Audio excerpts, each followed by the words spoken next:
Selamat berbahagia dalam bersama kita mendengarkan firman Tuhan. Biar kiranya kasih karunia Tuhan akan tetap menyertai, menolong, memberkati kita semua, memulihkan keadaan kita sebagaimana pujian tadi, menyembuhkan, juga nanti kita diberi kesempatan lebih jauh untuk menikmati pribadinya di dalam firman yang menyucikan, yang membaharui kita semua. Puji Tuhan, kita akan lanjutkan pemeriksaan kita dalam studi kita sejak beberapa tahun lalu.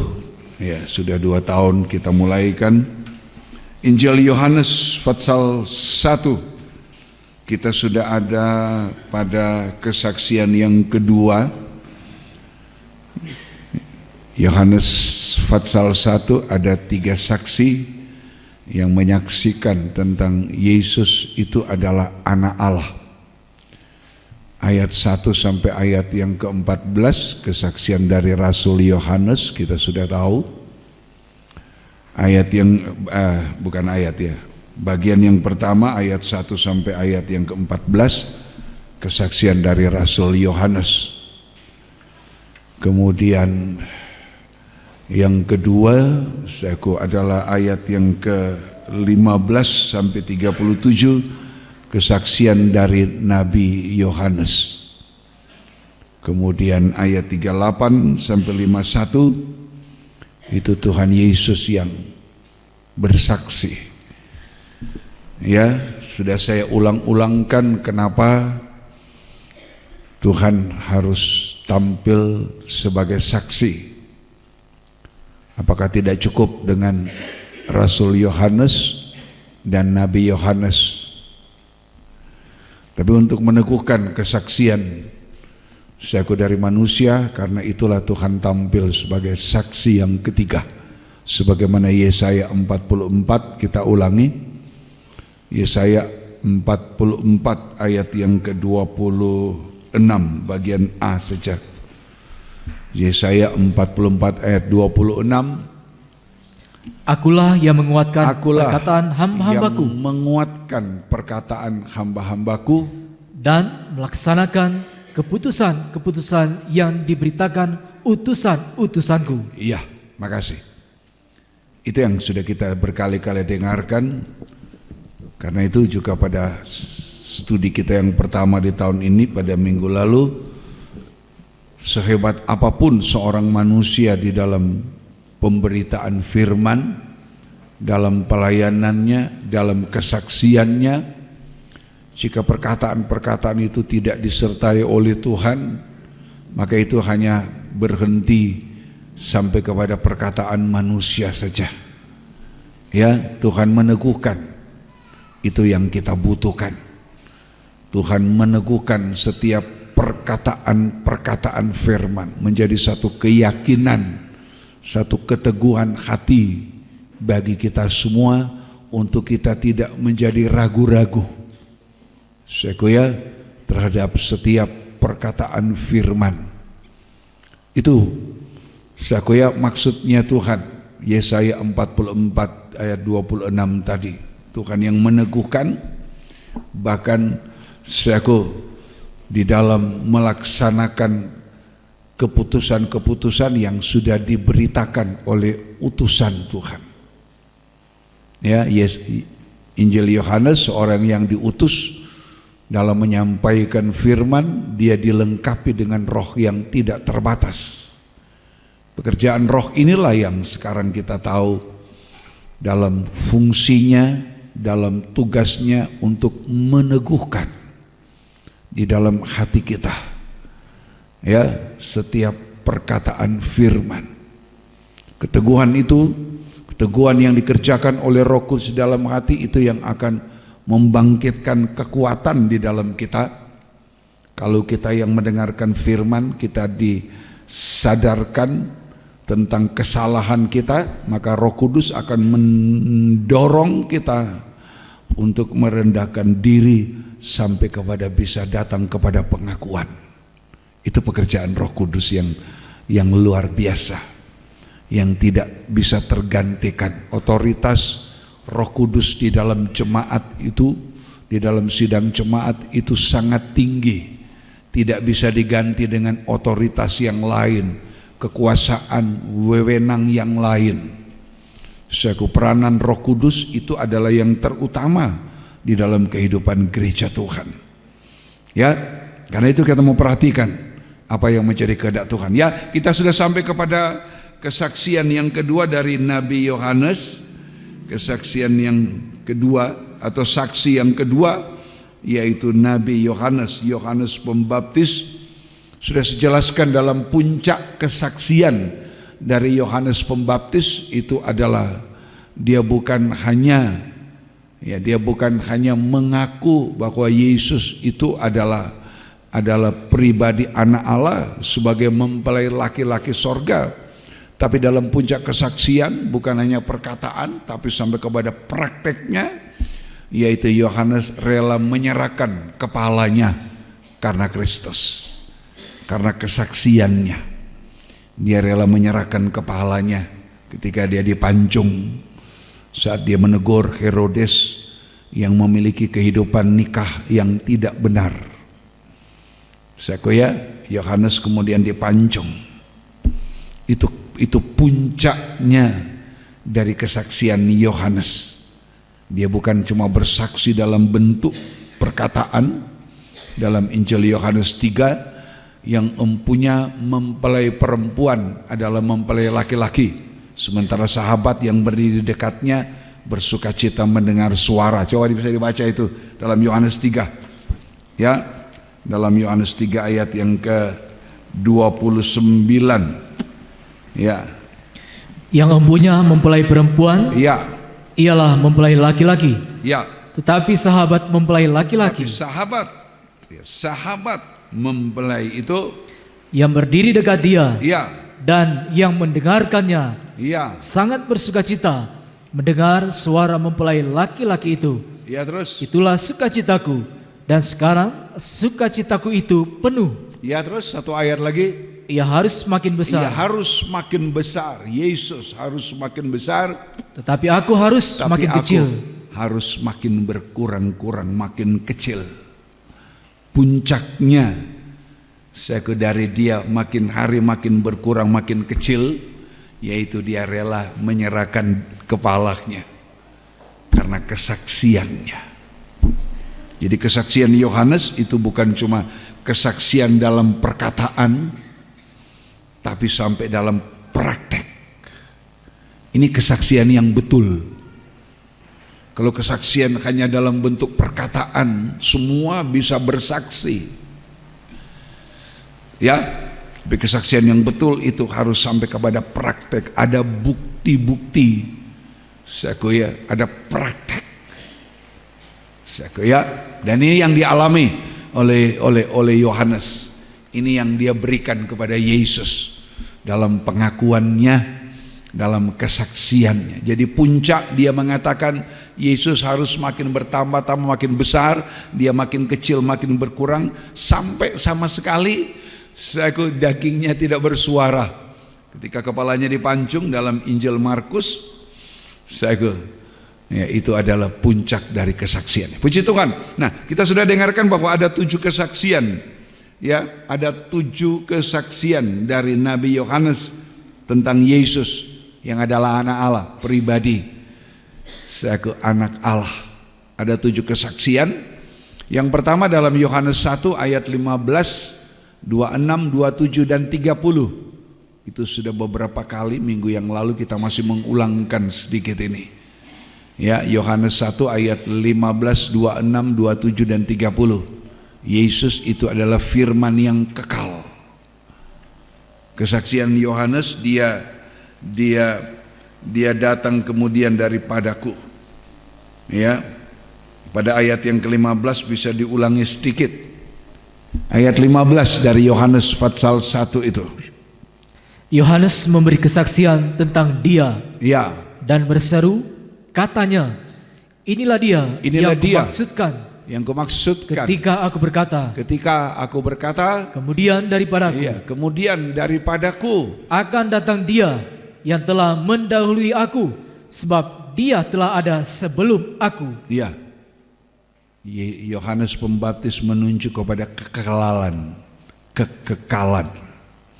dari Yesus. Aku sudah banyak kali berkata, kemudian daripadaku akan datang Dia yang sudah ada, Dia yang telah mendahului aku, sebab Dia telah ada sebelum aku.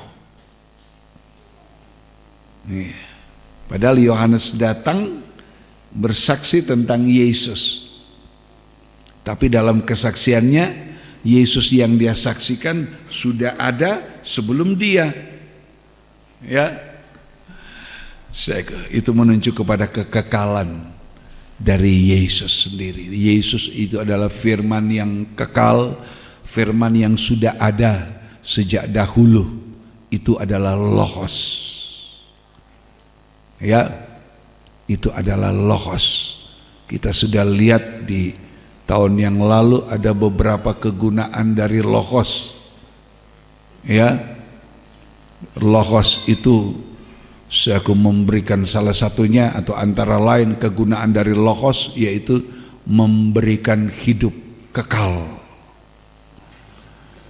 Ya, Logos itu memberikan hidup kekal. Dalam Yohanes 8 yang kita baca, oleh firman, itulah Logos, itu antara lain. Yang kedua, kegunaan dari Logos itu adalah Logos itu menciptakan terang, ya, memberi hidup kekal. Itu untuk menyatakan tentang hidup yang sesungguhnya. Hidup yang sesungguhnya bukan hidup seperti yang kita miliki sekarang. Ya, hidup kita sekarang ini adalah hidup dalam tanda manusia lama kita. Apapun kelebihan kita, hidup kita sekarang ini adalah hidup yang masih harus dibongkar. Kata 2 Korintus 5, harus alami pembaharuan. Ini disebut kema manusia lama kita, itu harus dibongkar. Untuk digantikan dengan hidup yang baru, hidup yang kekal. Hidup kita dengan kondisi seperti sekarang, ini hidup yang tidak layak untuk berada dalam kerajaan sorga. Sekalipun seorang hamba Tuhan, seorang pendeta, dengan hidup sekarang, ini hidup yang tidak layak untuk diterima di dalam kerajaan sorga. Harus terjadi perombakan, harus dirombak, harus dibaharui. Segala tanda manusia lama itu harus disingkirkan, diganti dengan manusia baru. Kata Kolose 3, yang terus menerus dibaharui sampai kepada gambar dan teladan Allah. Ya, itu dikerjakan oleh Logos. Tapi juga kegunaan lain dari Logos itu adalah memberi terang. Supaya apa? Supaya kehidupan manusia ini jangan dikuasai oleh kegelapan. Ya, ada terang supaya manusia tidak hidup, tidak dikuasai oleh kegelapan. Itu mungkin ada di catatan itu, kegunaan dari Logos itu bisa ditampilkan, itu lebih mudah. Ya, menciptakan terang, mengadakan terang. Sebab terang inilah yang kemudian memisahkan, ya, antara gelap dan terang. Yohanes 1 mengatakan di mana ada terang, di situ kegelapan tidak menguasai. Pada ayat yang kelima dari Yohanes pasal 1. Yang ketiga, kegunaan dari Logos, tadi memberikan hidup kekal. Yang kedua, menciptakan terang. Kemudian yang ketiga itu membentuk,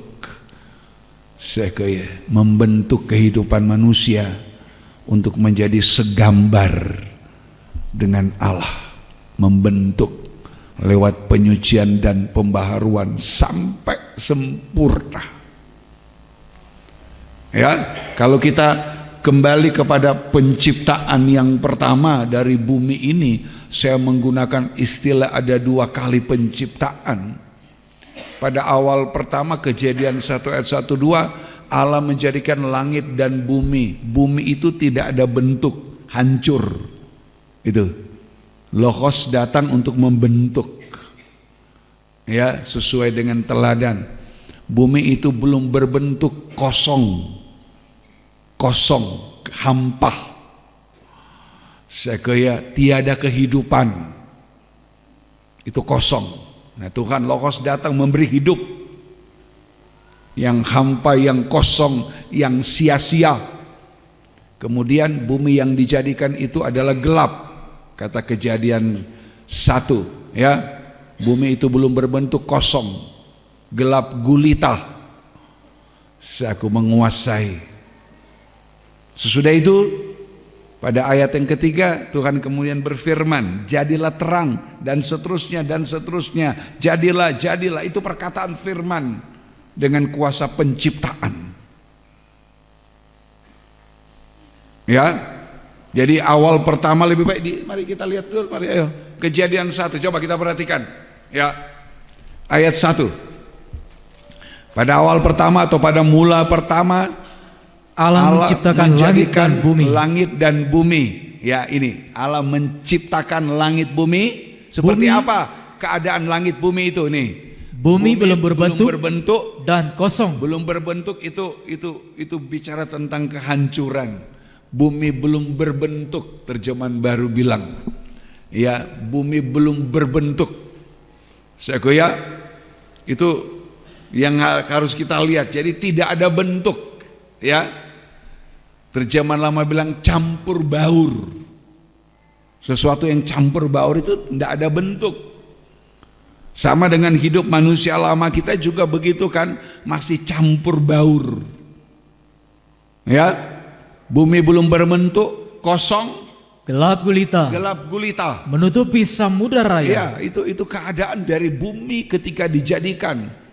Tidak ada bentuk, kosong dan gelap. Ya, dan roh Allah melayang-layang di atas permukaan air. Tidak ada tempat. Sehingga kehidupan yang kosong, yang gelap, yang tidak ada bentuk, itu bukan menjadi tempatnya dari roh Allah. Ya, roh Allah hanya menempati satu wadah yang ada bentuk. Kalau kita ke Perjanjian Baru, Rasul Paulus bilang, tidak tahukah kamu bahwa tubuhmu adalah bait Allah? Iya, tempat roh Allah tinggal. Roh Allah tinggal di satu wadah. Ini belum, karena itu roh Allah melayang-layang. Ya, itu kehidupan manusia kita, manusia lama kita, keadaannya seperti ini. Karena itu perlu penciptaan lebih jauh. Lihat ayat 3. Ini yang kosong, tidak ada bentuk, gelap gulita, akan terselesaikan selanjutnya dengan pekerjaan dari Logos. Ayat 3. Berfirmanlah Allah. Jadilah terang. Jadilah terang. Lalu terang itu jadi. Tadi kan gelap. Datanglah firman penciptaan. Jadilah terang. Jadilah, dan jadilah. Bahwa semua menjadi jelas. Ya, pekerjaan penciptaan Tuhan lewat Logos akan membuat hidup kita menjadi jelas, menjadi terang, menjadi sesuatu yang ada bentuk di hadapan Allah. Bukan lagi hidup yang hancur lebur karena dosa, bukan lagi hidup yang dikuasai oleh kegelapan.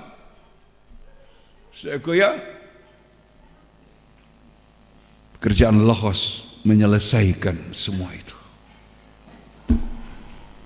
Haleluya. Puji Tuhan. Ya, kemudian kita berpindah ke kesaksian Yohanes Pembaptis yang kedua. Ada 7 kesaksian tentang Yesus anak Allah. Yang pertama tadi Yohanes 1, Yesus adalah firman yang kekal, Logos. Ya, firman yang sudah sejak semula. Kita tidak ulang panjang itu ya. Tapi saya cuma mau ingatkan, jadi kegunaan dari logos yang sempat saya sampaikan tadi itu adalah yang pertama logos memberi hidup kekal, yang kedua logos menciptakan terang, yang ketiga logos membentuk, menciptakan baru, ya, membaharui kita sampai membawa kepada kesempurnaan. Itu sedikitnya ada 3 kegunaan aktivitas kegiatan dari logos. Sekarang yang kedua, kesaksian yang kedua dari Yohanes Pembaptis, Yohanes pasal 1 ayat 16 dan 17. Yohanes 1 ayat 16 17. Kita lihat. Karena dari kepenuhannya, ya, kita semua telah menerima kasih karunia demi kasih karunia. Ya, dari kepenuhannya kita semua telah menerima kasih karunia demi kasih karunia. 17. Sebab hukum Taurat diberikan oleh Musa. Hukum Taurat diberikan oleh Musa. Tetapi kasih karunia dan kebenaran datang oleh Yesus Kristus. Tapi kasih karunia dan kebenaran datang oleh Yesus. Yohanes menunjuk kepada kepenuhan Kristus. Dari kepenuhannya, kata kepenuhan ini bicara tentang berlimpah. Ayat 16 tadi, dari kepenuhannya kita semua menerima kasih karunia demi kasih karunia. Artinya kasih karunia yang berkelanjutan. Itu ayat 16. Ya. Dari kepenuhannya kita semua telah menerima. Jadi dengarkan, bukan akan, bukan belum menerima. Ya, ini kita harus pastikan, kita harus memastikan sendiri di dalam diri kita bahwa dari kepenuhan Kristus, dari kesempurnaan, dari kelimpahannya, kita semua sudah menerima kasih karunia demi kasih karunia. Itu artinya kasih karunia yang berkelanjutan, ya, berkesinambungan dari waktu ke waktu, sehingga hidup kita setiap waktu, hidup kita setiap saat kita harus sadar bahwa hidup kita itu cuma karena kasih karunia. Apapun, ya, apapun keadaan hidup kita, apapun keadaan hidup kita sampai hari ini, kita harus menyadari bahwa itu bukan karena kita, bukan sesuatu yang karena kita mampu kerjakan, bukan sesuatu yang karena kita pandai menghasilkan, kita mampu melakukan, tapi cuma karena kasih karunia demi kasih karunia Tuhan. Jika tidak ada kasih karunia, maka apapun, kehebatan apapun, sampai pun kepada keselamatan kita, itu tidak ada artinya. Kalau tanpa kasih karunia, dari kepenuhannya, dari kesempurnaannya, kenapa dari kepenuhannya? Sebab Yesus itu adalah di dalam Dia itu berdiam. Yesus yang Allah yang tidak kita lihat, tapi dalam kepenuhannya kita bisa lihat pribadi Allah. Ya, Rasul Paulus mengatakan, di dalam Yesus diam, ya, berdiam. Itu lembaga Allah, wujud Allah yang tidak kita lihat, itu ada di dalam Yesus. Karena itu dikatakan dari kepenuhannya. Coba kita lihat lebih dulu dalam suratan Kolose. Ya, suratan Kolose. Kolose pasal yang kedua, Kolose 2 ayat 9 dan 10. Kolose 2 ayat 9 dan 10. Sebab dalam Dialah, ya, berdiam secara jasmani, ya, di dalam Dia berdiam, tinggal, berwujud, ya, secara jasmania seluruh kepenuhan kealahan. Jadi kepenuhan kesempurnaan Allah itu ada pada Dia. Tidak ada pada orang lain, tidak ada pada nabi manapun yang pernah ada di dunia ini. Cuma ada pada satu pribadi, yaitu pribadi Yesus, yang disaksikan oleh Yohanes Kemudian padaku akan datang dia yang mendahului aku, karena dia sudah ada sebelum aku. Itu hebatnya kesaksian Yohanes. Sekalipun dia dipakai Tuhan secara khusus, dia diutus. Sudah saya jelaskan, Yohanes Pembaptis berbeda dengan rasul-rasul yang lain.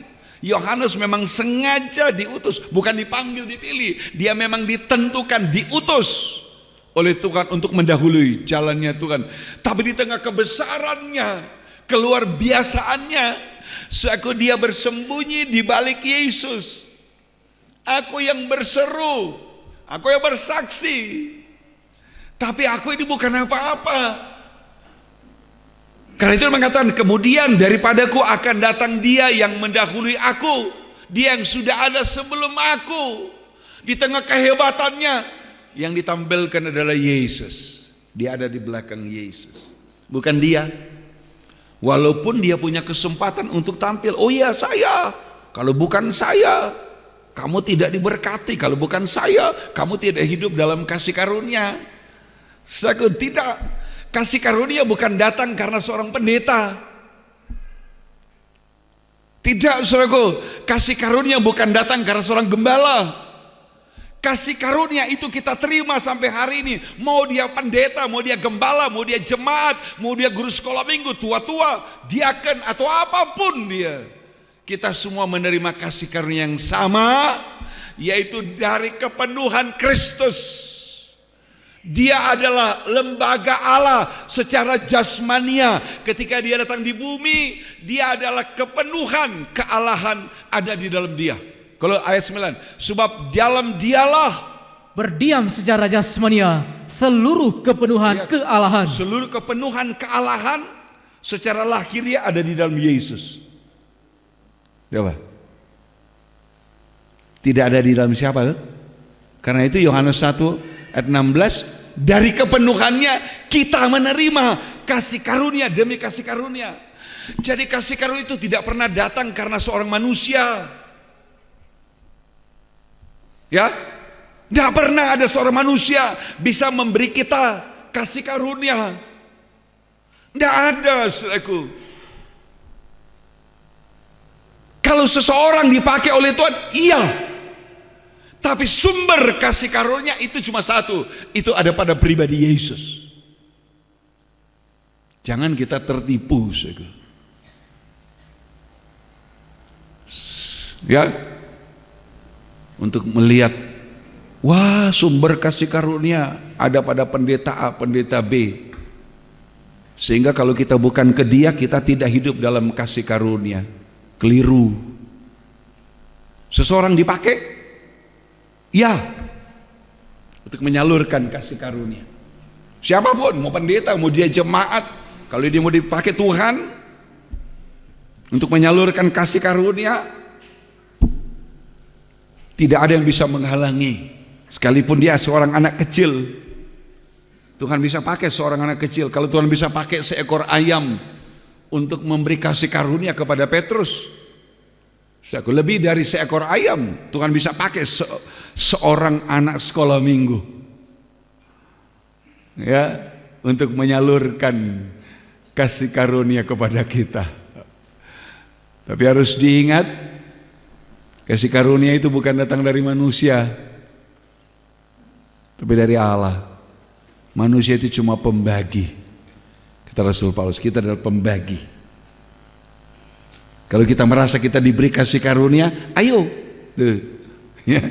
Kalau kita merasa kita hidup dari kepenuhannya, kita terima kasih karunia demi kasih karunia, ayo dibagikan kasih karunia itu kepada orang lain. Tapi harus diingat, kita cuma alat pembagi. Dan sebagai pembagi, kita harus jujur, harus bisa dipercaya. Ya, itu pembagi dari kasih karunia. Dalam membagikan kasih karunia, dia tidak ada kepentingan lain. Ya, tidak ada kepentingan lain, tidak ada tujuan lain selain dari hanya membagikan itu. Ke 1 Korintus 4 lebih dulu, ayat 1 dan ayat yang kedua. Demikianlah hendaknya orang memandang kami Ya, sebagai hamba-hamba Kristus ya. yang kepadanya dipercayakan rahasia Allah. Itu kasih karunia, cuma dikasih kepercayaan kok. Ya, cuma dikasih kepercayaan, bukan lain. Bukan karena pemilik, cuma dikasih kepercayaan. Lihat, terus yang akhirnya dituntut dari pelayan-pelayan yang demikian. Dituntut dari orang-orang seperti itu pelayan-pelayan demikian, ya. Ialah bahwa mereka ternyata dapat dipercayai. Ya, harus jadi orang yang bisa dipercaya dalam memberitakan kasih karunia. Dia cuma seorang pelayan, pembagi. Ya, disebutkan bahasa asli seorang oikonomos, seorang pembagi dari kasih karunia. Tapi bukan dia pemilik. Nah, siapapun kita, kalau kita jadi pembagi kasih karunia, harus sadar itu bukan milik kita. Itu kita terima dari Dia. Karena kepenuhannya, kesempurnaannya, kelimpahannya, kita menerima kasih karunia demi kasih karunia. Kenapa?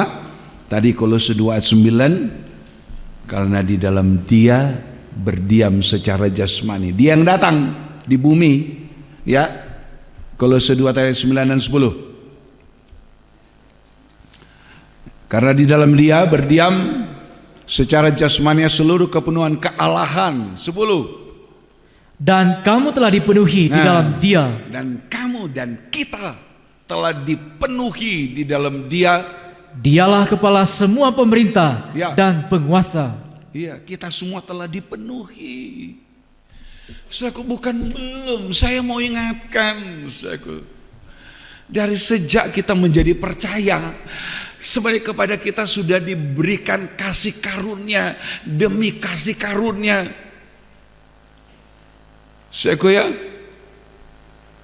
kalau kita menyadari itu, saudaraku, kita sudah diberi kasih karunia demi kasih karunia, melewati waktu, melewati berbagai halangan, berbagai tantangan, rintangan yang kita hadapi. Kalau sampai hari ini kita bisa tetap ada di dalam Dia, itu adalah pekerjaan kasih karunia Tuhan. Itu melewati penderitaan, aniaya, sengsara, melewati kekurangan dalam pengikutan dalam pelayanan, sampai hari ini kita bisa bertahan. Itu adalah pekerjaan dari kasih karunia yang tidak berhenti. Kenapa? Sebab kita dipanggil bukan cuma untuk percaya, tapi juga untuk menderita karena Kristus, karena kasih karunia.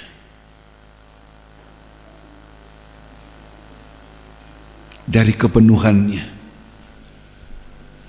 ketika Dia datang di bumi, seluruh kepenuhan kealahan ada di dalam Dia.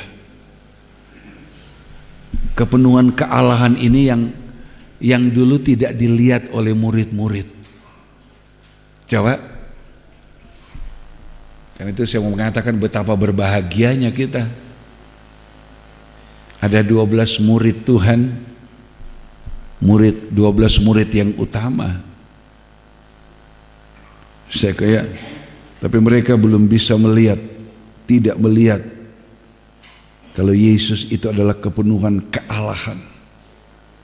Itu kepenuhan kealahan berdiam secara jasmani di dalam Dia. Saya kayak, ketika Dia datang pertama kali itu kan, karena itu kita kenal istilah Dia adalah Allah yang menjadi manusia. Nah, itu istilah yang gampang kan?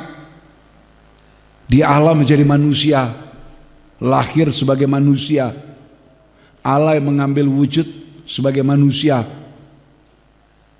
Karena itu Kolose 2 mengatakan di dalam Dia berdiam secara jasmani ketika Dia datang sebagai manusia.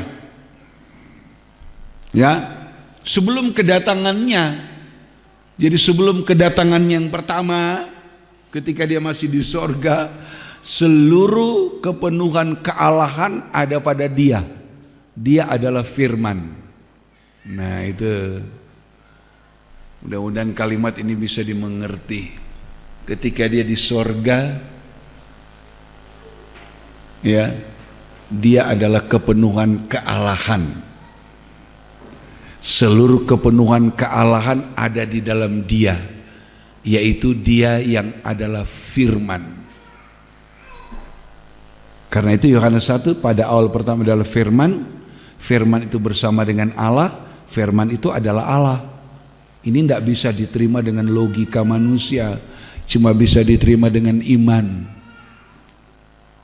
Orang yang mendengar, pendengaran diurapi, menjadi percaya, hati diurapi, dia kemudian akan bisa mengerti. Kalau logika tidak bisa. Pada awal pertama adalah firman. Firman itu bersama dengan Allah. Saudara Fernando ada bersama dengan saya di sini. Ada dua wujud. Ya, pada awal pertama adalah firman, firman bersama dengan Allah. Tapi kemudian firman itu adalah Allah. Nah, satu kan? Bisa mengerti ya? Karena itu tadi saya bilang sebelum kedatangannya, ketika dia masih di sorga, seluruh kepenuhan kealahan ada di dalam dia sebagai firman Allah. Kemudian firman diutus menjadi daging. Yohanes 1 ayat 14 sudah bisa dilihat, kata ayat 14, tinggal di antara kita, ya, kita lihat kemuliaannya, kemuliaan yang diberikan kepadanya sebagai anak tunggal Bapa, penuh kasih karunia dan kebenaran. Kalau sudah mengatakan di dalam dia berdiam secara jasmani seluruh kepenuhan kealahan.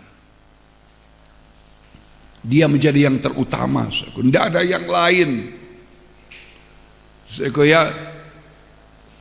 Dia menjadi kepenuhan.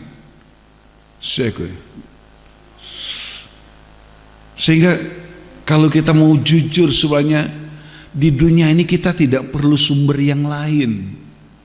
Semua ada di dalam dia. Apa yang tidak ada di dalam Yesus? Ya, kita bisa sebut satu persatu apa yang tidak ada pada Yesus. Akulah jalan, akulah kebenaran, akulah hidup.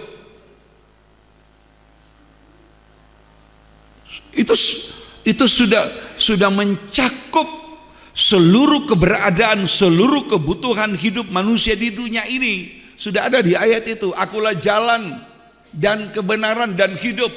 Mau jalan ke sorga, ada di situ, ada dalam dia. Kalau kita bicara Yesus itu pemberi berkat, Yesus itu pembaptis, Yesus itu yang memenuhkan dengan Roh Kudus. Sebut Yesus apa saja, ada di dalam satu itu. Akulah jalan, akulah kebenaran, dan akulah hidup. Semua ada di dalam dia. Karena itu tadi saya mengatakan, kalau kita hidup dari kepenuhannya, kita menerima kasih karunia demi kasih karunia, maka sesungguhnya di dalam dunia ini kita tidak memerlukan sumber yang lain selain Yesus.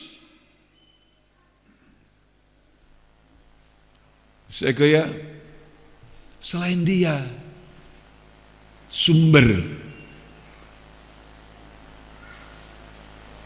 Kebutuhan kita apa saja? Kebutuhan kita apa saja coba? Kalau dia itu adalah sumber.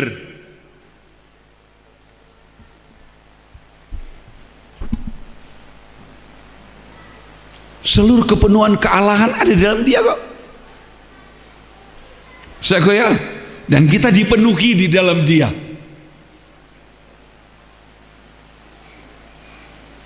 Kita dipenuhi di dalam dia, oleh dia. Apa yang kurang? Kalau kita dipenuhi di dalam dia, dia menjadi sumber, dia pemberi kasih karunia itu, kemudian kita dipenuhi. Ayat 10 Kolose 2, kamu telah dipenuhi di dalam dia. Sekarang kita mau bertanya, apa yang kurang? Kalau dia yang memenuhi saya, dia memenuhi saudara, dia memenuhi kita semua, pertanyaan sekarang, ada yang kurang? Tidak ada. Kalau timbul pertanyaan, kenapa ya saya lain kali merasa kurang? Karena kita belum hidup, belum menghargai kasih karunia dengan sesungguhnya. Kita masih suka menyia-nyiakan, mengabaikan kasih karunia Tuhan atas kita. Kasih karunia itu berbeda dengan Taurat. Tadi ayat 16, Taurat datang oleh Musa. Kalau Taurat itu sifatnya menuntut. Taurat itu menuntut kita harus seperti Allah. Sementara kita tidak bisa. Itu sifat dari Taurat, menuntut. Taurat itu menunjuk kesalahan, menghukum kesalahan. Taurat menyatakan dosa, menghukum dosa. Tapi Taurat tidak memberi jalan keluar. Taurat tidak bisa menghapus dosa yang dia tunjuk, yang dia bukakan, yang dia ungkapkan, yang dia nyatakan. Taurat tidak bisa menghapus. Karena Taurat itu menuntut manusia seperti Allah.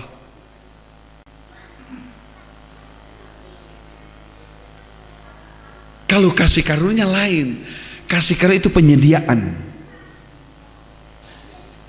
Allah menyediakan dirinya untuk saya, untuk saudara-saudara, untuk kita.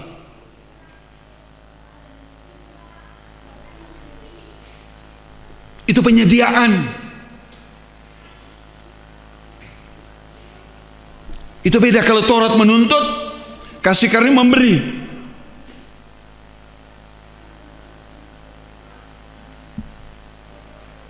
Karena itu saya katakan, gunakan istilah, kalau Taurat menuntut, tapi kasih karunia itu menyediakan. Dia menyediakan.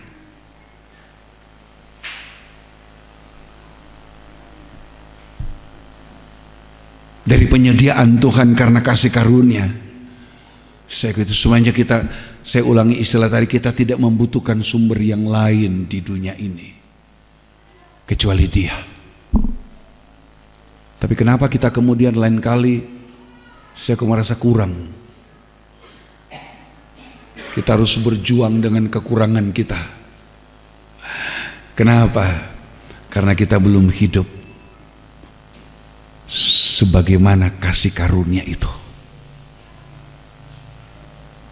Kita masih jadi orang yang suka menyia-nyiakan, menyalahgunakan kasih karunia.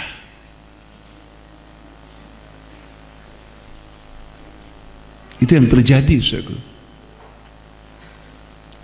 Ya. Sebelum saya lebih jauh tentang kasih karunia, mari kita lihat sebuah contoh tentang orang yang menyalahgunakan, menyia-nyiakan kasih karunia dengan orang yang mau hidup dalam kasih karunia. Coba kita lihat contoh ya. Injil Lukas. Kita ke Injil Lukas. Lukas 14. Injil Lukas pasal yang ke-14. Ada perbedaan ya. Jadi kita mengerti tentang kasih karunia itu menyediakan. Taurat menuntut, kasih karunia itu menyediakan manusia kepada kita manusia. Ya, kasih karunia menampilkan Allah. Saya kayak menyediakan Allah. Yesus menyediakan dirinya, dikorbankan.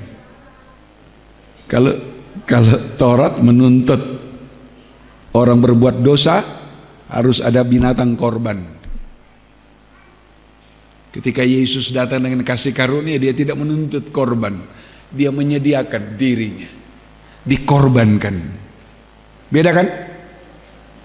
Dia tahu betapa hebatnya dosa menguasai manusia, tapi dia datang tidak menuntut, tapi justru menyediakan.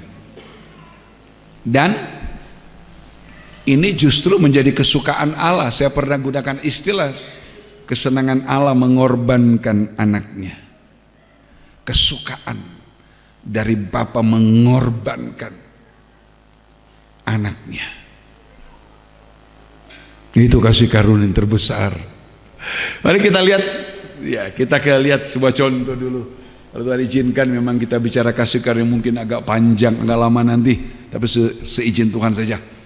Injil Lukas 14 ayat yang ke-15 mulai. Ayat 15 mulai. Mendengar itu, berkatalah seorang dari tamu-tamu itu kepada Yesus, Berbahagialah orang yang akan dijamu dalam kerajaan Allah. Ya, Tetapi Yesus berkata kepadanya, ada seorang mengadakan perjamuan besar ya. dan ia mengundang banyak orang. Dengar, ada seorang mengadakan perjamuan besar. Bukan perjamuan biasa. Ini perjamuan yang besar.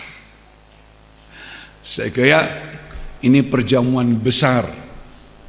Ini perumpamaan ini tentang perjamuan besar, ini perjamuan menjelang. Ya, ini perjamuan siang atau perjamuan sore. Ini perjamuan untuk menuju kepada perjamuan malam, pesta kawin anak domba. Ya, haleluya. Mari terus.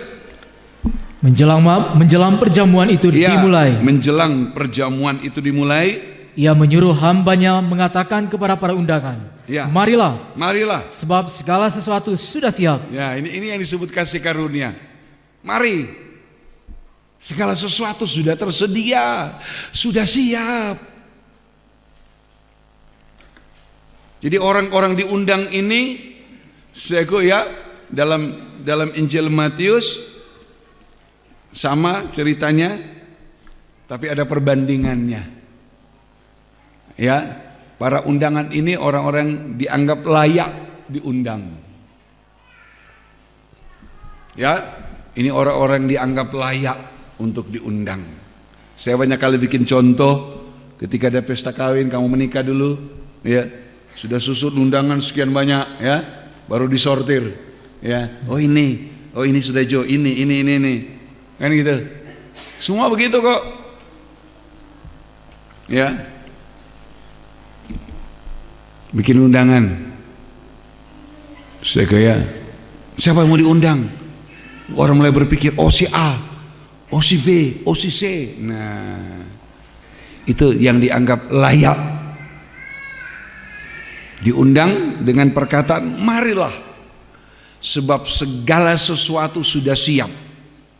Ya, kalau dalam Injil Matius, saya kayak dalam Injil Matius 22 juga disebutkan cerita ini, ada persamaan, ada perbandingan. Ya, ada persamaan. Kalau dalam Injil Matius disebutkan hidangan telah kusediakan, yaitu lembu, jantan, ternak piaraanku telah disembelih. Ya, lembu atau binatang korban itu bicara tentang salib Kristus. Sudah disembelih. Itu kata Injil Matius. Coba dibaca ke ayat yang ketiga, Matius 22. Ia menyuruh hamba-hambanya memanggil orang-orang yang telah diundang ke perjamuan kawin itu. Tetapi orang-orang itu tidak mau datang. Memanggil orang-orang yang telah diundang, ya, ke perjamuan itu, ya. Tetapi orang-orang itu tidak mau datang. Ia menyuruh pula hamba-hamba lain. Terus. Pesannya, katakanlah kepada orang-orang yang diundang itu, sesungguhnya hidangan telah kusediakan, lembu-lembu jantan dan ternak piaraanku telah disembelih, semuanya telah tersedia, datanglah ke perjamuan kawin ini. Semua sudah tersedia, artinya apa? Nggak ada yang kurang. Itu yang saya katakan tadi dari awal. Kalau kita hidup dalam kasih karunia, Yesus itu adalah kepenuhan kealahan. Aku sejujurnya, kalau kita mengerti, kita tidak membutuhkan sumber yang lain di dunia ini, karena segala sesuatu sudah tersedia di dalam kasih karunia itu. Bukan belum, sudah tersedia. Segala sesuatu telah kusiapkan, segala sesuatu sudah siap. Lukas 14 tadi, ayat 18, Lukas 14. Tetapi mereka bersama-sama meminta maaf. Ya. Yang pertama berkata kepadanya, aku telah membeli ladang dan aku harus pergi melihatnya. Aku minta dimaafkan. Ya. Yang lain berkata, aku telah membeli 5 pasang lembu kebiri dan aku harus pergi mencobanya. Aku minta dimaafkan. Yang lain lagi berkata, aku baru kawin dan karena itu aku tidak dapat datang. Ya. Maka kembalilah hamba itu dan menyampaikannya semuanya itu kepada tuannya.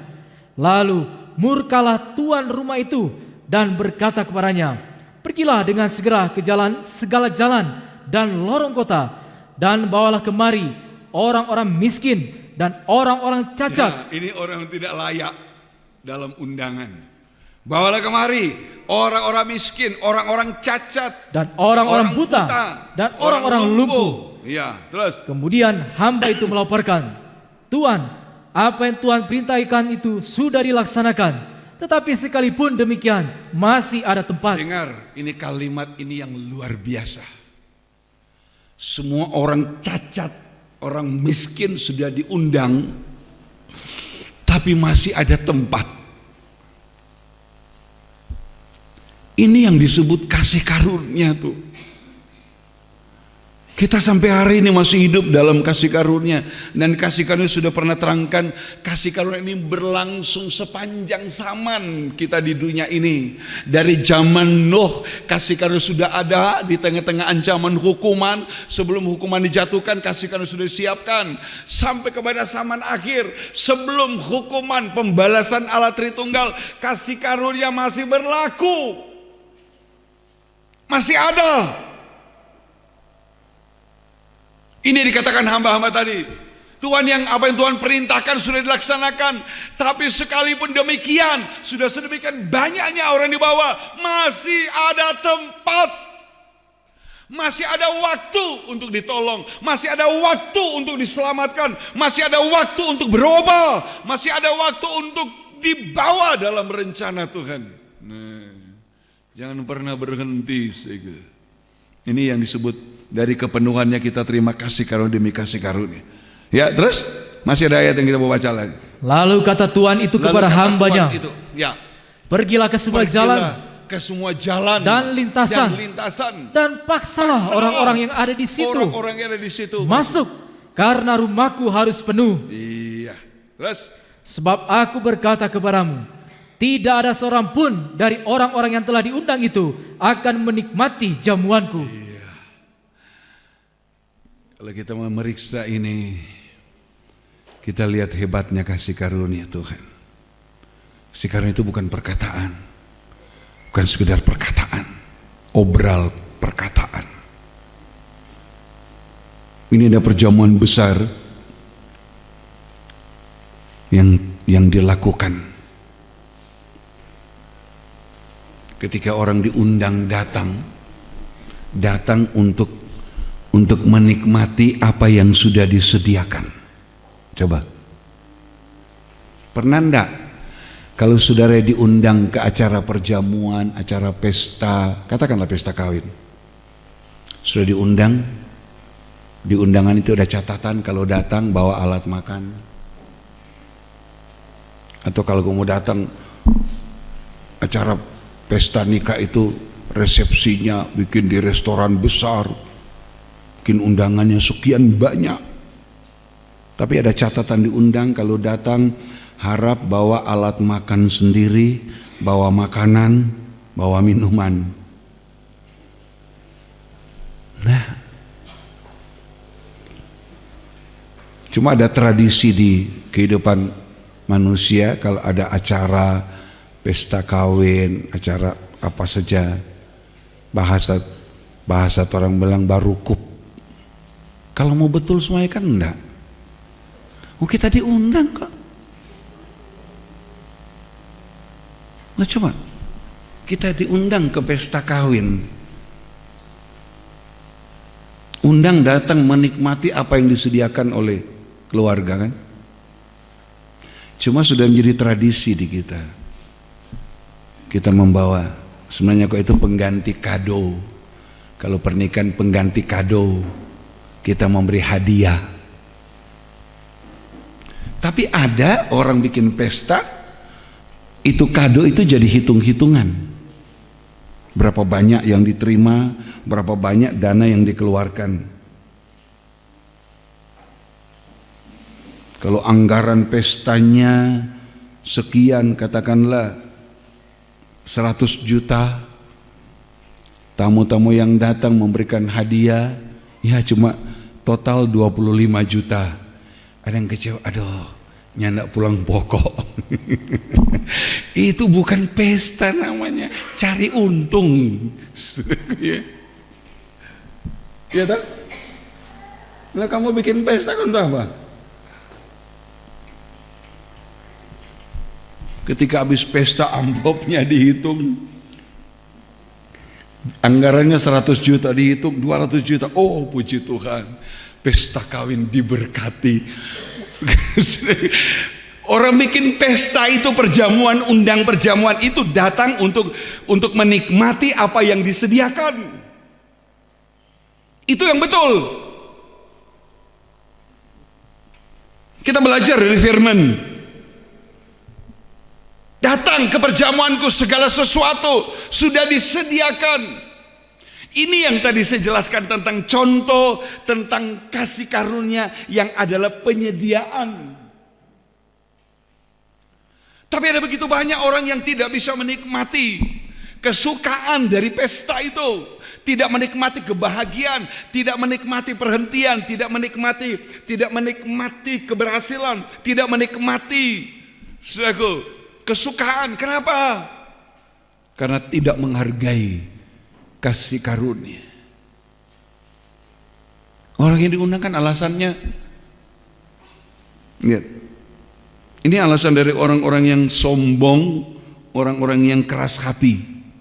Ketika diundang, oh minta maaf, kami baru beli ladang, kami belum lihat, kami baru beli lembu, belum dicoba, kami baru menikah. Ini alasan-alasan dari orang-orang yang karena merasa bisa, merasa mampu, merasa hebat, merasa kuat, merasa memiliki sesuatu. Itu yang menjerat orang jatuh kepada kebenaran diri sendiri, menolak kasih karunia Tuhan. Sekali lagi saudara, kasih karunia itu penyediaan. Dan Tuhan mencari orang-orang, Tuhan mencari orang-orang untuk menunjukkan kasih karunia-Nya. Dicari Tuhan. Lukas 14 ayat 15 sampai 24 ini bicara tentang orang yang menolak dan yang menerima. Orang menolak kasih karunia dan yang hidup dalam kasih karunia. Ya. Ada penyediaan tapi ditolak. Itu yang membuat kita merasa memiliki tapi sebenarnya kita hampa. Kita merasa kita memiliki sesuatu tapi kita tidak ada kepuasan dalam apa yang kita miliki. Karena kita miliki itu di luar kasih karunia. Kita miliki itu hanya karena berdasarkan saya bisa, saya mampu, saya pandai, saya kuat. Ini orang yang suka beralasan ini. Mereka tidak menikmati kesukaan pesta. Mereka pergi ke ladang, mereka pergi ke tempat usaha. Mereka tidak menikmati penyediaan di dalam perjamuan yang besar. Mereka tidak menikmati apa yang disediakan oleh Tuhan. Ada kesukaan, ada kebahagiaan, ada kesejahteraan, ada kesehatan, ada keselamatan. Itu kasih karunia yang dapat kita nikmati. Oke, mereka ke ladang, oke, mereka bangga. Saya ke ladang mencoba lembu yang baru dibeli, tapi sesudah itu tidak ada kepuasan, tidak ada kebahagiaan, tidak ada perhentian. Sementara orang yang lain bersuka cita. Mereka cuma sama seperti anak sulung dibandingkan dengan anak bungsu yang hilang kembali, diadakan pesta, anak sulung kemudian mengomel. Sekian lama aku melayani Bapa, tapi belum pernah Bapa memberikan kepadaku seekor anak kambing untuk aku berpesta dengan teman-temanku. Ada di dalam rumah Bapa, tapi tanpa kebahagiaan, tanpa perhentian. Yang ada cuma menggerutu, yang ada iri hati, yang ada kebencian, yang ada kepahitan. Buat apa? Kalau kita harus jadi orang yang melayani begitu, buat apa kita jadi orang melayani, orang beribadah, tapi kita diisi dengan hidup manusia lama kita? Buat apa? Lebih baik tidak.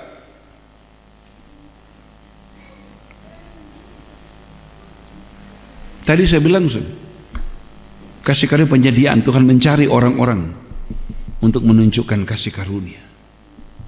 Tuhan cari. Dalam Lukas 14 ini dicari. Ketika orang-orang yang diundang tidak mau, ayat 21 Lukas 14, lalu murkalah tuan rumah itu. Murka itu lebih dari marah.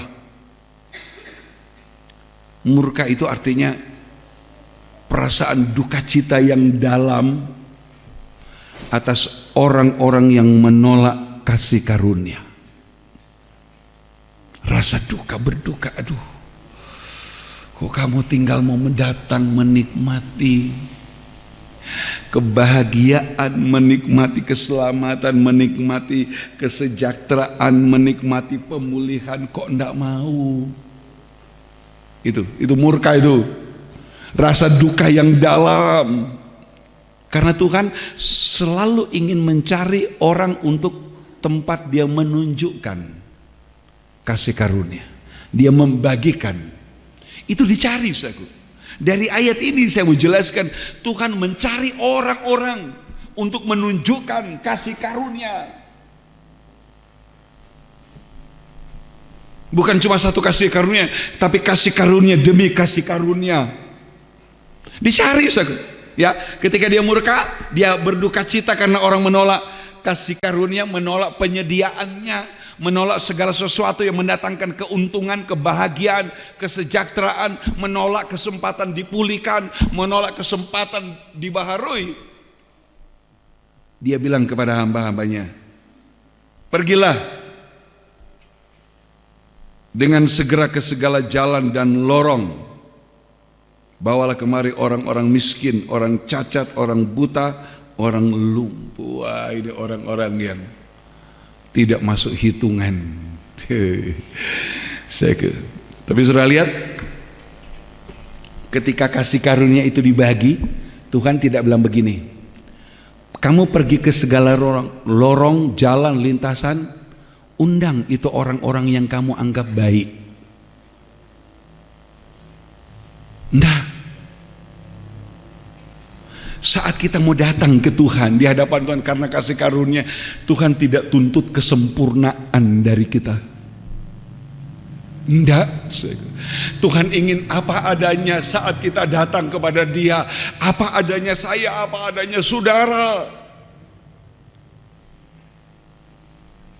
Bawa kemari orang cacat, bawa kemari orang timpang, bawa kemari orang buta, orang lumpuh. Dia tidak tuntut yang harus datang ke pestaku karena mereka menolak. Ayo kamu cari orang yang baik, kamu cari orang kuat, kamu cari orang gagah, kamu cari orang sehat. Enggak, bawa kemari. Tuhan tidak menuntut. Dengarkan, kesempurnaan nanti, tapi saat berada dalam kasih karunia, menikmati kasih karunia, Tuhan ingin apapun keadaan saya, apapun keadaan saudara, asal kita mau menikmati kasih karunia. Kasih karunia itu akan mengubah. Kasih karunia akan merubah, membaharui kita. Tidak peduli apa latar belakang hidup kita. Tuhan tidak tanya seberapa jahatnya orang itu. Tuhan tidak lihat seberapa miskinnya. Enggak. Bawa kemari semua itu. Orang miskin, cacat, buta, saya lumpuh, dan lain sebagainya. Semua yang ada di dalam ini mewakili orang-orang yang ada di dalam kekurangan. Kekurangan secara fisik, tubuh, penampilan, tapi juga kekurangan secara ekonomi, miskin.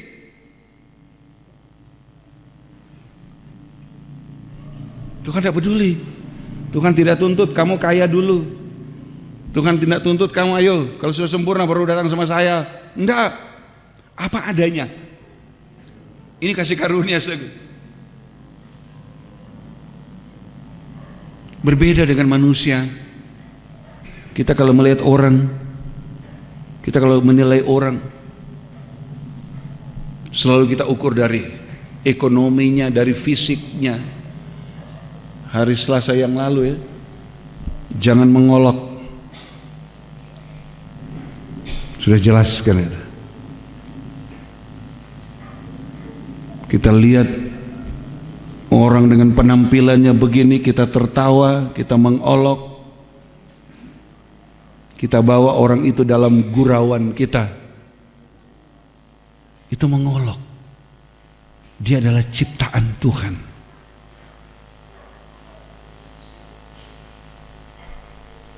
Lain kali manusia terlalu gampang. Jangan suka menertawakan orang,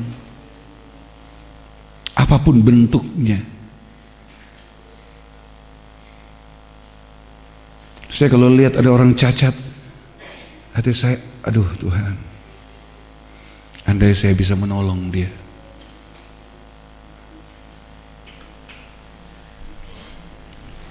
Benar, bukan mengada-ada. Saya sedih lain kali lihat orang, apalagi kalau hamba Tuhan yang mengajar pengajaran mempelai. 1 Korintus 12, yang paling lemah, yang paling diperhatikan, diberi penghormatan khusus. Lain kali terjadi yang begitu-begitu tidak dilihat oleh hamba Tuhan, tidak diperhatikan.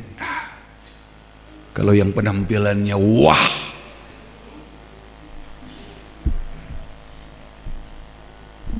bukan.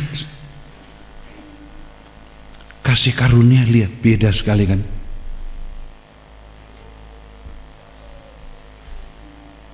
Sekali lagi, Tuhan tidak menuntut. Saat kita mau datang kepada Tuhan, tidak perlu datang dengan berpura-pura. Apapun keadaan kita. Ya, apapun keadaan kita. Sudah bisa bayangkan? Sudah bisa bayangkan kalau di satu perjamuan pesta, coba kita bayangkan seperti apa. Yang ada di sana orang-orang cacat semua. Orang-orang cacat yang oleh peraturan Taurat, itu orang cacat itu tidak boleh ada dalam persekutuan. Karena itu beda dengan kasih karunia. Ya, coba bayangkan satu perjamuan pesta, katakan ada 200-300 orang saja. Yang ada di situ orang buta, lumpuh, timpang, orang miskin. Seperti apa meriahnya pesta itu? Meriah? Nah, itu tidak disukai orang.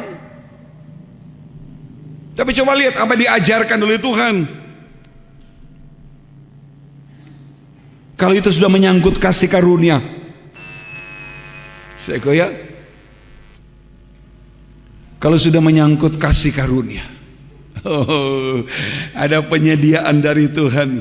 Sebab kasih karunia itu adalah untuk mengubah kita hidup dalam kasih karunia, menikmati kasih karunia. Kita menikmati kesempatan untuk diubahkan oleh Tuhan, untuk dibaharui, untuk dipulihkan keadaan kita. Itu dalam kasih karunia.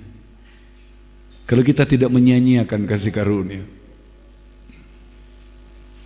ya, kemudian sudah dibilang, ya, semua sudah dilaksanakan, tapi masih ada tempat. Ayat 23 Lukas 14, pergilah ke semua jalan lintasan, paksalah orang-orang yang ada di situ untuk masuk, karena rumahku harus penuh. Paksa. Paksa itu artinya dipaksa dengan kekuatan kasih karunia. Ini loh, ada kasih karunia. Kenapa kamu mau hidup begitu? Ayo, ini ada kasih, ayo. Nah, itu yang namanya kasih karunia. Paksa. Dipaksa dengan kekuatan kasih karunia. Ini loh. Daripada kamu hidup sia-sia, coba ini. Nah, itu kan seperti memaksa. Coba ini, coba kamu nikmati dulu ini, kamu nanti akan alami. Nah, itu.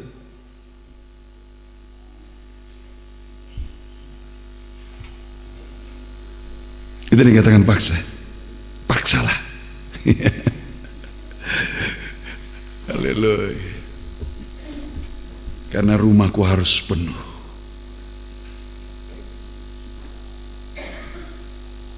Kita tinggal melihat seperti apa kita sekarang. Kita ada di mana?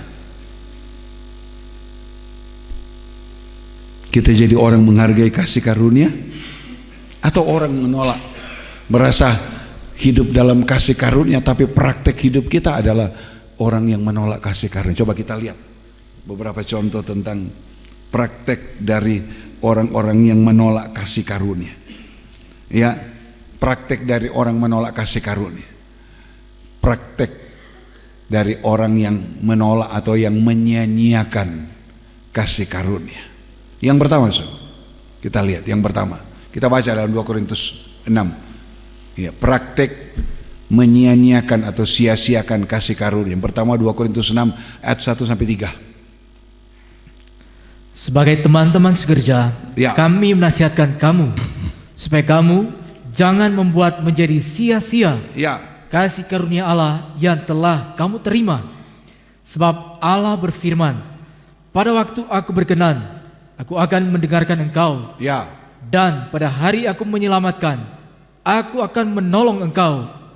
Sesungguhnya waktu ini adalah waktu perkenanan itu. Sesungguhnya hari ini adalah hari penyelamatan itu. terus. Dalam hal apapun, Dalam hal apapun, kami tidak memberi sebab orang tersandung, supaya pelayanan kami jangan sampai dicela. ya, ini praktek yang pertama dari orang yang menyanyiakan kasih karunia. Yang pertama adalah menjadi sandungan, menjadi batu sandungan dalam perkataan maupun dalam perbuatan. Jadi kalau kita menjadi batu sandungan bagi orang lain karena perkataan, karena perbuatan, maka kita itu adalah orang yang sudah menyia-nyiakan kasih karunia. Kalau kita mau jujur, ada berapa banyak perkataan kita, ada berapa banyak gurauan kita. Ini perkataan saja. Berapa banyak perkataan kita, gurauan kita yang menjadi sandungan bagi orang lain.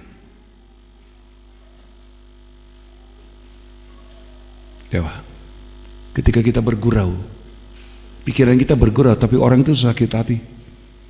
Dia sudah sakit hati, dia sudah tersinggung.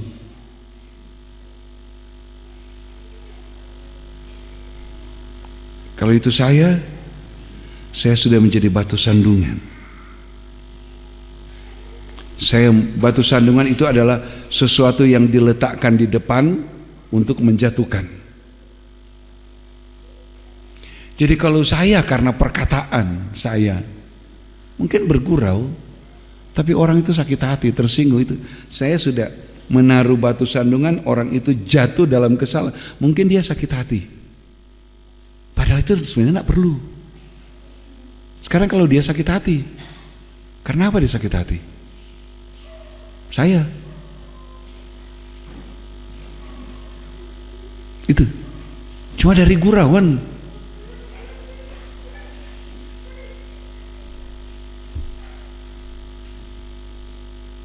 Karena itu Amsal bilang hidup mati manusia dikuasai oleh lidah.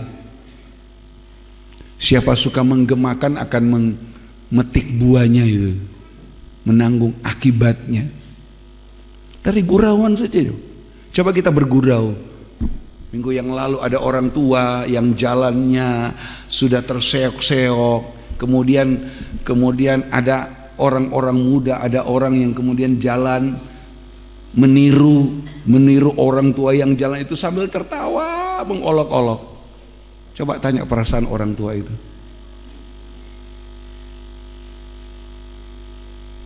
Apa maunya dia begitu? Bukan. Atau ketika ada orang miskin dengan penampilannya seadanya di pesta, di ibadah, kemudian kita ngelihat, kita tertawain orang itu. Kok pakai baju begitu, kok modelnya begitu. Kemudian kita mulai mengolok-olok. Apa itu perkataan berkat?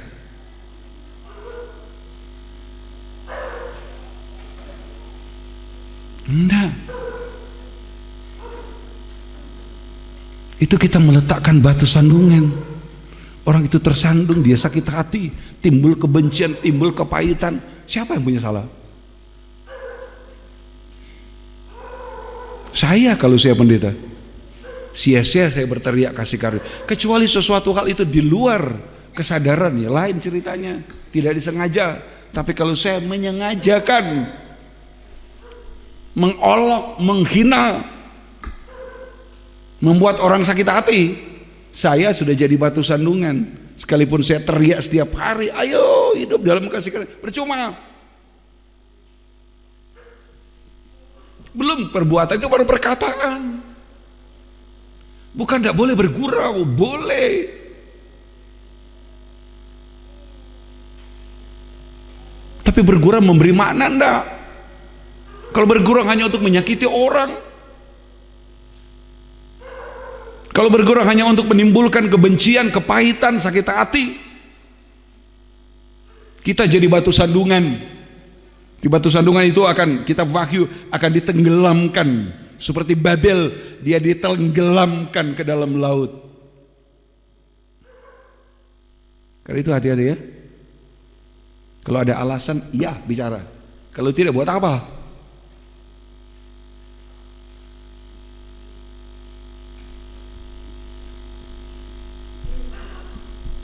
Saya mengolok, menghina. Ini kasih karunia tidak melihat itu. Tapi kalau saya bicara kasih karunia, tapi saya mulai membeda-bedakan, itu bukan kasih karunia.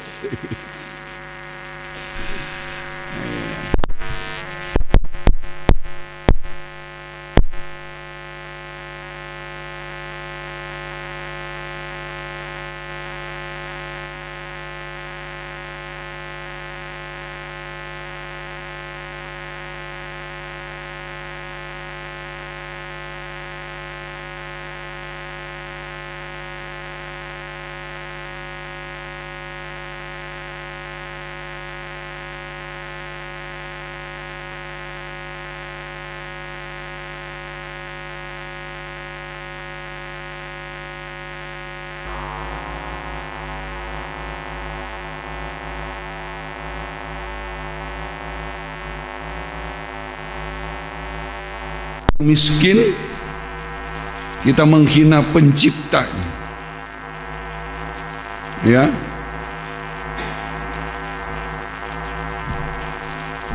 Tiba-tiba saya ingat ayat itu di Amsal 17. Iya, Amsal 17 ayat 5. Iya, hari Minggu kita dengar itu. Siapa mengolok-olok orang miskin, ya, menghina penciptanya. Menghina pencipta. Apa orang itu mau jadi miskin? Kecuali kalau koruptor itu dimiskinkan oleh negara, lain ceritanya.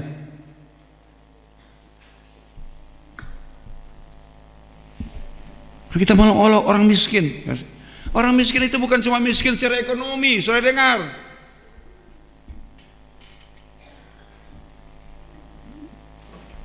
Kalau kita lihat orang raut wajah, kamu lihat seorang perempuan wajahnya yang rupawan, kamu bilang apa? Cantik. Ya. Begitu juga seorang pria.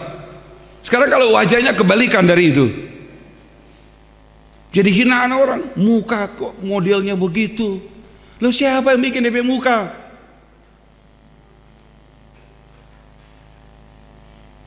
Iya kan? Sifat manusia begitu, suka menghina.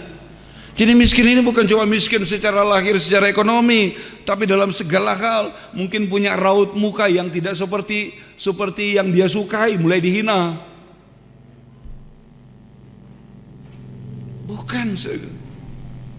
Bukan begitu. Justru mestinya kebalikannya.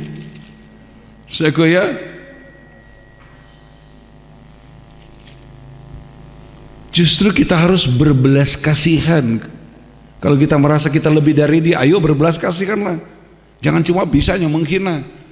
Amsal 19 ayatnya yang ke Amsal 19 ayat 17. Siapa menaruh belas kasihan kepada orang yang lemah? Ya, siapa? Amsal itu Amsal 19 saudara. Siapa menaruh belas kasihan? Ya, siapa menaruh belas kasihan Kepada orang yang lemah, kepada memintangi orang Tuhan. Iya. Siapa menaruh belas kasihan kepada orang lemah, Memiutangi Tuhan iya, yang akan membalas perbuatannya itu. itu terjemahan lama bilang begini, barang siapa mengasihani orang miskin. Tuh.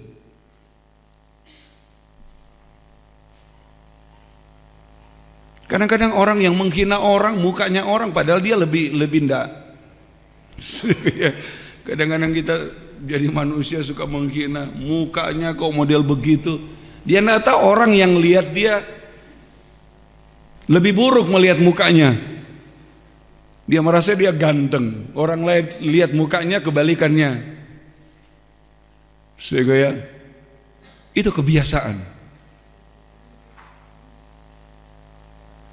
Kasih karunia bukan begitu.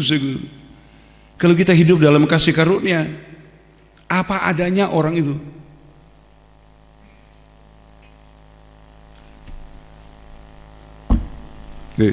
Siapa menaruh belas kasihan kepada orang lemah, orang miskin, sama nih memiutangi Tuhan, dan Tuhan harus balas. Hebatnya ini. Tapi ini jarang dilakukan orang. Jarang. Ya, orang lebih banyak berbuat kalau itu orang hebat, orang besar. Kalau dengan orang hina susah mau senyum. Bagaimana jalan? Ya. Bisa enggak tersenyum dengan orang kamu anggap miskin, anggap cacat, ketemu di jalan? Pernah enggak kamu senyum sama dia? Belum tentu kan, coba belajar. Indah kok, indah, sangat indah. Ya, akan sangat terasa. Ya, saya mengatakan karena saya banyak melakukan, belajar setiap kali melakukan itu.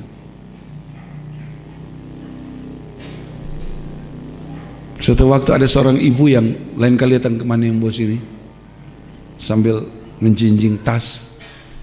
Bajunya lain kali sudah berapa hari mungkin tidak diganti. Jalan, tapi saya dengar dia punya ladang. Saya tanya sama saudara Dani, ibu itu, Om dia punya kubung om. Tapi lain kali jalan, sekali dua kali ketemu, saya Tuhan saya ingin mau berbuat. Tapi selalu pas ketemu belum siap. Satu waktu saya di perbatasan sana, pas saya lihat di muka saya berhenti. Padahal dia orang, coba lihat orang yang tidak dilihat orang, apa yang dia katakan sama saya. Saya berhenti samping dia kaget. Saya bilang, tante ini ada berkat. Dia terima, langsung dia bilang begini, terima kasih Tuhan Yesus memberkati. Terima kasih Tuhan Yesus memberkati. Coba. Itu keluar dari hati yang tulus. Suatu waktu saya bilang sama istri, itu tante itu lain kali duduk di pinggir jalan di muka kubur, duduk sendiri. Saya bilang sama istri saya ingin berbuat sesuatu untuk dia. Saya tidak kenal dia tidak kenal saya. Nanti pada kali ketiga baru saya bisa. Itu yang saya kaget. Begitu dia terima kasih Tuhan Yesus memberkati, terima kasih. Itu ucapan terima kasih dari hati. Orang tidak kenal saya kok. Sementara dia orang yang tidak dianggap orang. Bukan karena kita punya. Ada banyak di sana, di jalan kalau sudah mau berbuat. Banyak.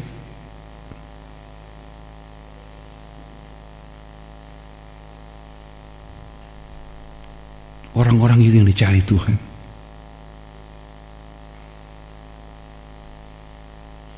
Ya. Dalam Lukas 14 nih, orang-orang seperti itu dicari Tuhan. untuk menunjukkan kasih karunia.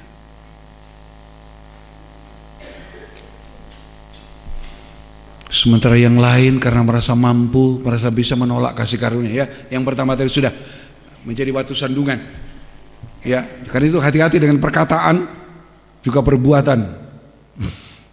Jadi bukan tidak boleh bergurau, tapi bergurau pada tempatnya. Bergurau tidak untuk menghina, bergurau tidak untuk mengolok-olok orang lain. Ya. Karena kita mengolok pencipta Tuhan yang kita sembah tapi kita olok. Bagaimana itu hidup semacam itu? Ya. Yang kedua, praktek yang kedua dari orang menyanyiakan kasih karunia. Yang kedua nih, kita mau selesaikan di sini. Ya, yang kedua. Di dalam Filipi 2 ayat 12 dan 13. Ini yang kedua. Filipi 2 ayat 12 dan 13. Hai saudara-saudaraku yang kekasih, kamu senantiasa taat. Karena itu, tetaplah kerjakan keselamatanmu dengan takut dan gentar, bukan saja seperti waktu aku masih hadir, tetapi terlebih pula sekarang waktu aku tidak hadir. Iya, ini praktik kedua orang yang menyanyiakan kasih karunia, yaitu orang yang tidak mengerjakan keselamatannya dengan takut dan gentar.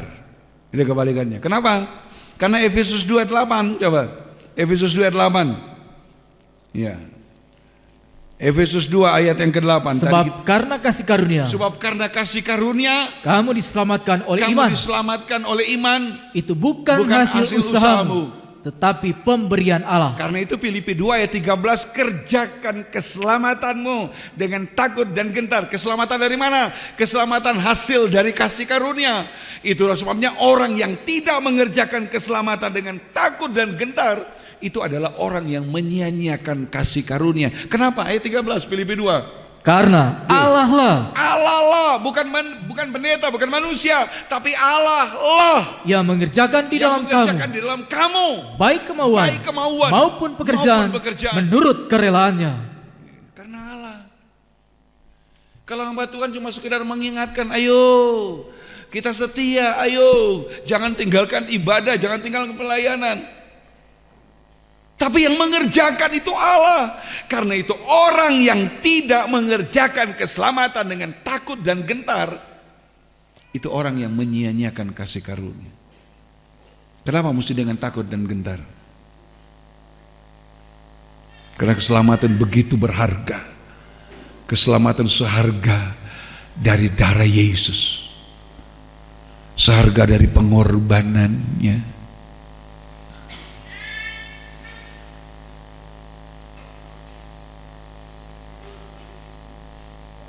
Kita harus kerjakan dengan takut dan gentar. Saya sudah pernah menerangkan, bukan cuma takut dan gentar. Seperti perempuan yang menderita pendarahan ketika dia memegang jubah Yesus. Bukan takut secara manusia. Takut dan gentar itu rasa penghormatan yang dalam. Ya, perempuan yang menderita 12 tahun pendarahan, kan dia bilang begini, asal ku jama jubahnya aku sembuh. Di antara orang banyak dari belakang, dia berusaha masuk sampai dia menjama dari belakang, dia sembuh. Tuhan tahu ada kuasa yang keluar. Tuhan bilang, siapa menjama? Murid bilang, begini banyak orang, mana tahu lagi. Tuhan bilang, tidak, aku rasa ada kuasa besar yang keluar daripadaku. Ketika Tuhan menoleh, perempuan itu sadar kalau ketahuan dia yang megang. Dia gemetar, takut gemetar. Bukan karena manusianya, keilahiannya. Ada rasa hormat yang dalam, sampai mau merendahkan diri, menundukkan diri. Itu sikap ibadah kita yang benar. Bukan asal datang nyanyi, asal datang melayani, ya sudah, cuma seakan-akan memenuhi saja tuntutan. Apalagi datangnya karena takut gembala, takut manusia, takut pendetanya. Nanti gembala bilang apa saya kalau tidak ibadah, nanti gembala bilang apa saya kalau tidak melayani. Bukan itu, saudaraku. Kita setia kepada gembala. Gembala tidak bisa beri apa-apa, tidak bisa beri jaminan hidup kekal. Tidak bisa, saudaraku. Yang bisa kalau kita hidup dalam kasih karunia demi kasih karunia. Karena pekerjaan kasih karunia sampai akhir zaman, sampai menjelang kedatangan Tuhan. Karena itu kerjakan keselamatan dengan takut dan gentar, disertai rasa hormat yang dalam, yang membawa kita suatu tunduk dalam penyembahan kepada Tuhan. Disitulah terjadi pengangkatan. Kita bukan cuma diteguhkan, dikuatkan, tapi dalam ibadah mengerjakan keselamatan semacam itu kita mengalami pengangkatan dari Tuhan. Itu bukan ibadah yang biasa, itu hasil dari ibadah yang luar biasa. Kalau kita mengalami diteguhkan, tapi kita mengalami pengangkatan.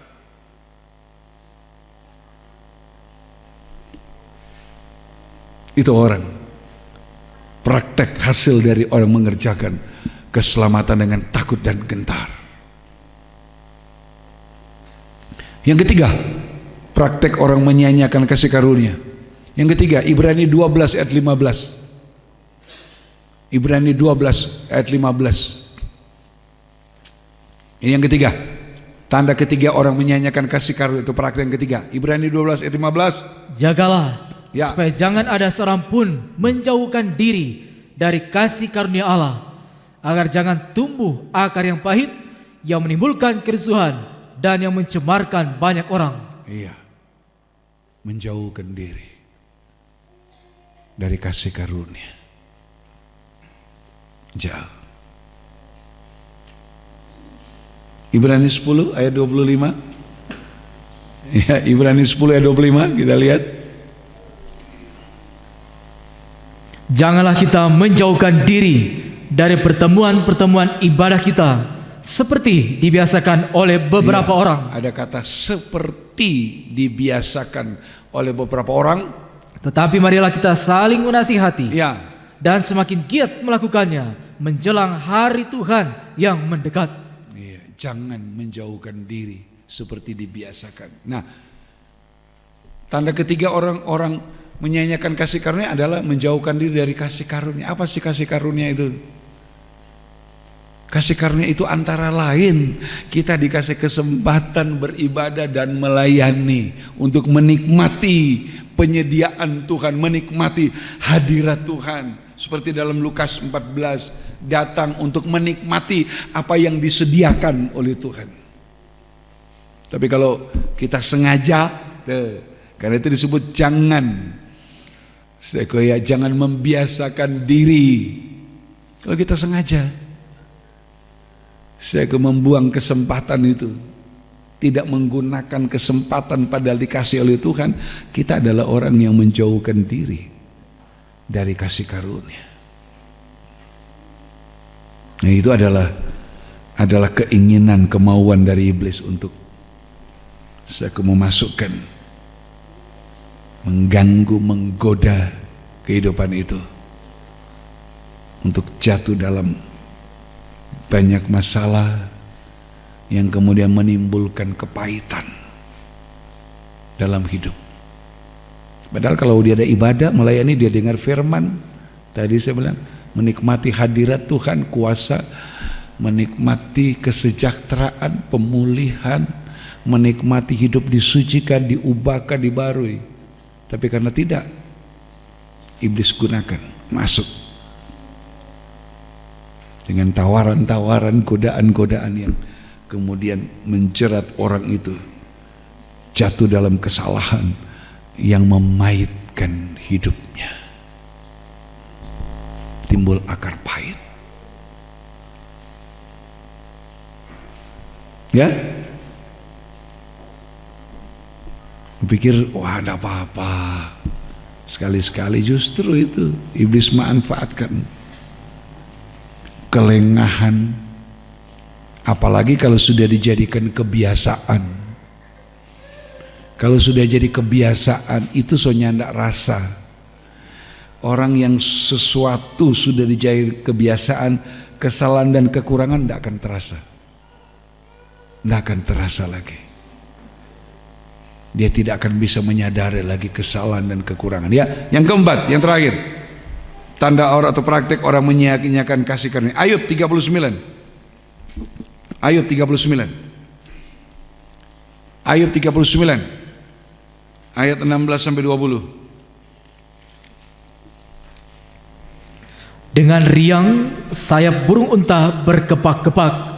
Tetapi apakah kepak dan bulu itu menaruh kasih sayang? Sebab telurnya ditinggalkannya di tanah dan dibiarkannya menjadi panas di dalam pasir. Tetapi lupa bahwa telur itu dapat terpijak kaki dan diinjak-injak oleh binatang-binatang liar. Ia memperlakukan anak-anaknya dengan keras, seolah-olah bukan anaknya sendiri. Ia tidak peduli kalau jerih payahnya sia-sia. Karena Allah tidak memberikannya hikmat dan tidak membagikan pengertian kepadanya. Ini contoh orang yang menyia-nyiakan kasih karunia. Itu kelakuannya seperti burung unta. Seperti burung unta. Lihat sikapnya burung unta. Dia riang dengan sayap. Iya, dikepak-kepakan. Wah, ramainya orang itu. Itu banyak ramainya, tapi prakteknya salah. Itu burung unta itu. Kalau sudah saya punya, wah, dengan senang dikepak-kepakan, ya kan? Tapi apakah kepak sayap itu menaruh bukti kasih sayang? Enggak. Tabiat burung unta, lihat ayat 17, sebab telurnya ditinggalkan di tanah, dibiarkan menjadi panas dalam pasir. Tapi lupa bahwa telur itu dapat terpijak kaki, diinjak-injak oleh binatang liar. Itu orang yang tidak tahu menghargai kasih karunia Tuhan. Apapun pemberian Tuhan, apapun kepercayaan, apapun pemakaian Tuhan atas hidup kita, dijaga. Jangan seperti burung unta yang bertelur. Cuma ramenya dengan kepak sayap, tapi praktek kelakuan hidup salah. Ya, bicaranya banyak, tapi perbuatannya nol, hasilnya nol. Nah itu, hasilnya kan nol nih. Burung unta bertelur, dibiarkan. Mau diinjak, mau diapa, mau dimakan binatang lain, dia tidak peduli. Itu orang yang tidak menghargai kasih karunia. Karena itu saya bilang, sekecil apapun kepercayaan yang Tuhan berikan kepada kita, ayo dijaga. Jangan biarkan itu rusak, jangan ditinggalkan, jangan dibiarkan diambil hewan lain.